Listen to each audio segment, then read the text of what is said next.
They have something to say. They have something to say.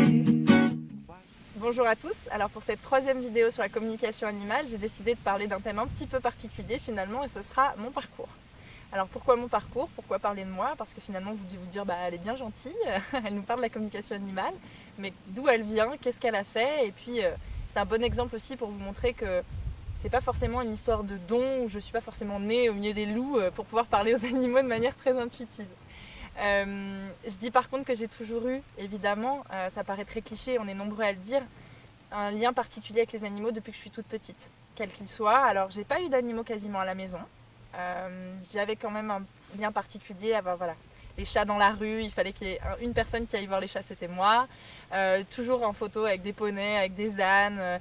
Quand j'étais petite, ma mère me racontait que quand j'ai appris à marcher, je ne voulais pas marcher en fait par terre. Elle pensait que j'avais une phobie des fourmis et en fait elle a découvert qu'en fait je ne voulais pas écraser les fourmis. J'avais déjà cette conscience que ces petits êtres vivants avaient droit et toute une importance et avaient droit à ma considération.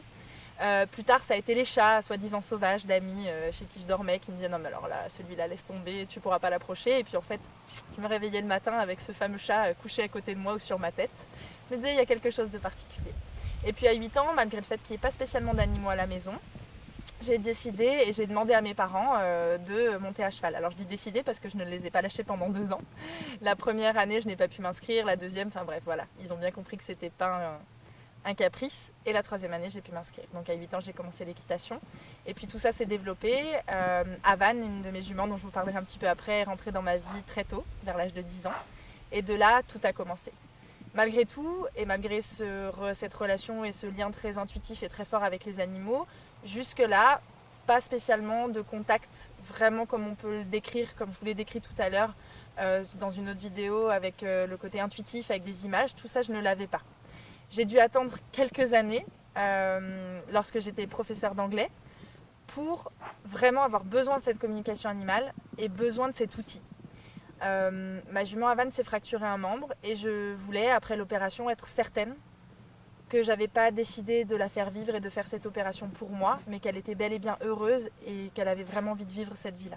Et donc je me suis dit, il me faut un outil. Je sais qu'elle peut me dire, je sais qu'elle peut être sûre et qu'elle peut me donner tous les détails de tout ce qu'elle a envie de me dire par rapport à cette opération et de la suite des événements. Maintenant, une chose doit être faite, c'est ça, c'est trouver l'outil qui me permettra d'être sûre. Comme par hasard, j'ai vu à la télé une dame qui pouvait parler aux chevaux, c'était Ariane Trouba, chez qui j'ai fait ma formation, qui est maintenant plutôt connue, même très connue.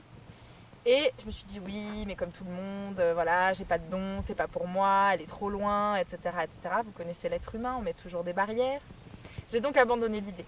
Quelques mois plus tard, un ami me dit, écoute, à une soirée de l'étrange, j'ai vu une femme qui parlait aux chevaux, j'ai pensé à toi. J'ai regardé cette émission, évidemment, c'était Ariane Trouba. 2 fois en quelques mois, je me suis dit ça fait un peu trop pour que ce soit un hasard. J'ai donc contacté Ariane et j'ai fait un stage avec elle.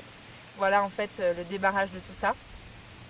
Why don't you let them say? Why don't you let them say? They can show you the way. They can show you the way.